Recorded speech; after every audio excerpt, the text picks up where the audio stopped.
자꾸 저희가 모여서 돈 얘기를 많이 했길래 그랬나요? 네. 저는 돈 좋아합니다. 네, 저희가 생각보다 돈 얘기를 많이 했어요. 아, 그래서 인생학교 책이 집에 3권이 있는데 그중에 돈을 선택한 이유가 거기에서 기인됐던 걸로 저는 기억을 하고 있습니다. 실제적으로 내용은 조금 더 있고 책에서 보시면 좀 사례들이 좀 많아요. 그러니까 누구의 이야기 이런 것들이 많은데 좀 쳐내고 제 이야기를 조금 해봤는데 네, 아직도 워치가 없어요. 아니 제가 이거 딱 들으면서 어제 무슨 생각을 했냐면 제가 이제 아이패드 미니를 너무 갖고 싶더라고요. 그래서 어떤 이거 있어요. 영어 사이트 때 1년 회원 구독을 하면 반값에 아이패드를 주더라고요. 그래서 홀기술했어요. 그래서 질러 막 하다가 생각해보니까 이거 갚을 능력이 도저히 올해는 그러니까 지금은 좀 안 될 것 같다. 좀 이렇게 능력이 되면 할까 말까 막 갈등하다가 덮고 잤거든요. 그래서 너무 오늘 욕망조리에 용방주. 네. 쭉 한번 얘기를 해보고 싶습니다. 네. 혹시 제일 처음에 이제 저자가 얘기했었던 부분이 돈 문제랑 돈 걱정이었거든요. 그래서 아마 현실적으로 돈 문제와 돈 걱정을 분류를 하고 계신지가 조금 궁금해요.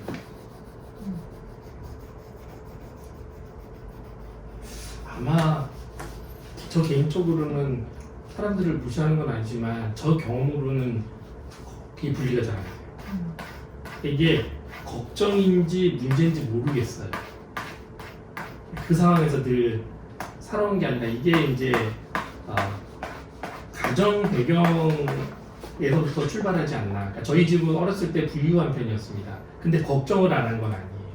우리 아버님이 너무 이 큰 사고들을 잘 치셨기 때문에 늘 걱정을 하고 살았어요.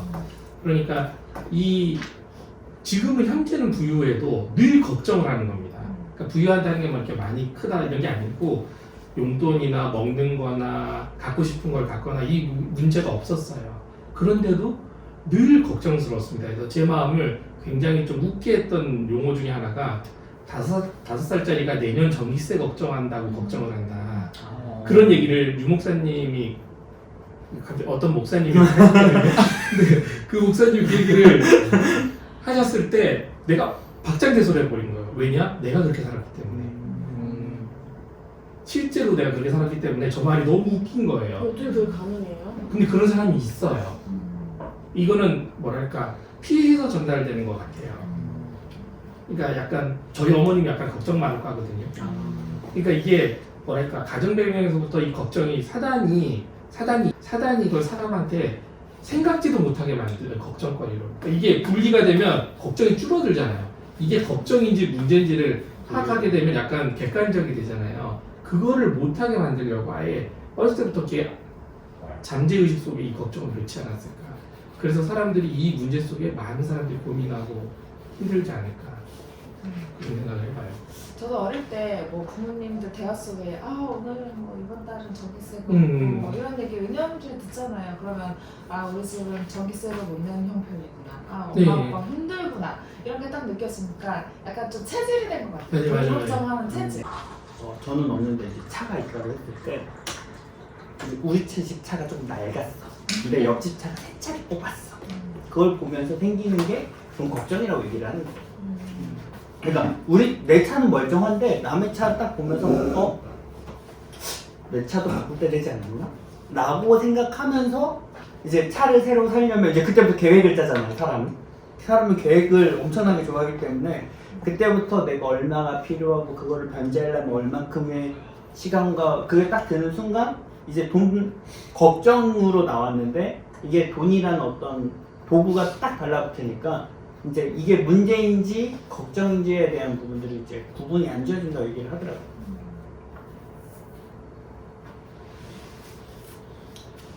다른 분들은 구분을 잘 하시나요? 구분을 잘 하시죠?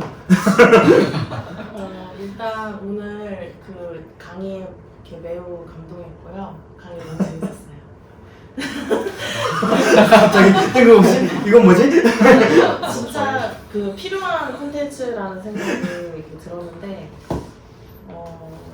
이게 이 오늘 다루신 주제가 굉장히 많은 거랑 연결이 되는데 이제 이 복음육아라는 거에도 직결적으로 연결이 되는데 뭐냐면 이제 결혼을 하잖아요. 그럼 이제 신혼 초에 그 사람들 이건 거의 제가 안 그런 사람을 한 명도 못 봤어요. 거의 신혼 초에 알 수 없는 어떤 실체가 없는 존재에 의한 엄청난 공포를 겪게 되는데 그게 이제 경제 문제예요. 이거는 돈이 많고 적고를 떠나서 자유로운 사람을 제가 한 명도 못 봤어요. 근데 뭔가 다들 이렇게 뭐에 뒤집어 씌인 사람처럼 현재 경제 규모와 상관없이 뭐 고소득자면 고소득자, 저소득자 다 자기의 어떤 그 레이블에서 엄청난 공포와 불안을 겪게 되거든요. 근데 그게 중요한 건 실체가 없다는 거예요. 이게 오늘 이렇게 말씀하신 표현에 의하면 돈 문제가 아닌 어떤 다른 카테고리에서 그게 정말 현실이라고 믿고 엄청나게 이 공포를 겪거든요. 근데 이제 이게 경제 문제에 공포를 겪으면 그 문제에서 그냥 끝나는 게 아니라 다른 여러 가지 삶의 선택으로 이어지는데 여러 선택 중에 이렇게 좀 다 이렇게 뭔가 이렇게 복음 속으로 들어갈 수 없게 만드는 선택으로 거의 다 이어져요. 이제 이게 아이 교육으로도 연결이 되는데 이제 아이 교육을 이렇게 사교육으로 돌리고 이러는 것들이 정말 필요하고 이렇게 많이 생각해서 정말 필요하다는 결정 속에 내리는 게 아니라 이것도 역시나 어떤 다른 사람들이 다 그렇게 하니까라는 어떤 공포, 이게 경제 공포에 대해서 다 전이 돼가지고 이게 다른 생활의 선택으로 이어지는 거거든요. 근데 조금만 이 경제에 대해서나 다른 선택에 대해서 제로 베이스로 생각을 만약에 할 수 있으면 많은 선택들이 많이 달라질 거예요. 그러니까 우리가 어떤 주제들에 대해서 이렇게 좀 제로 베이스에서 생각할 필요가 있는 것 같아요. 남편이 저기 부산에서 이제 자리를 잡고 이렇게 경제활동을 하다가 결혼과 동시에 서울이라는 곳으로 왔고 남편이 부산에서 하던 일을 서울에서 그대로 할 수가 없는 영역이었어요. 그래서 이제 일을 완전히 진짜 나이가 이제 30대 후반인데 완전히 제로 베이스에서 시작을 해야 되는 굉장히 불안한 상황이었거든요. 저희는 가정이 출발했는데 남편이 이제 가장으로서 경제적인 어떤 기능을 할 수 있는가 없는가의 어떤 굉장히 생명의 위협까지 느껴지는 그런 어떤 순간들이 있었는데 그때 막 여러 가지 이렇게 대형 학원이라든가 뭐 이렇게 많은 연봉을 제시하는 여러 곳에 어떤 거기를 갈 수 있는 선택의 순간들이 있었는데 실제로도 이제 대형 학원에서 일을 해보기도 했었고 그랬는데 제가 이제 그 시절에 이제 아기가 많이 어렸었는데 남편이 이제 막 아침에 일찍 나가진 않지만 그래도 오전 무렵에 나가서 자정 지나서 이제 항상 들어오는 생활을 몇 개월 동안 하는 걸 옆에서 보면서 얼굴이 완전 까매져가지고 그러니까 이게 뭐 피곤하고 이런 문제가 아니라 영혼이 전혀 행복이 한 스푼도 없다는 게 느껴지는 거예요. 근데 이제 그때 제가 남편한테 너무 힘들어 보인다고 그랬더니 이제 남자는 뭐 가정의 경제를 위해서 자신의 인생의 행복이 뭐 다는 아니다. 뭐 이렇게 경제적인 기능을 하는 것도 이제 중요하다 이렇게 하면서 이제 꿋꿋이 하는데 이제 아내 입장에서는 왜 이렇게 살아야만 할까라는 이제 질문을 이제 던지게 된 거죠.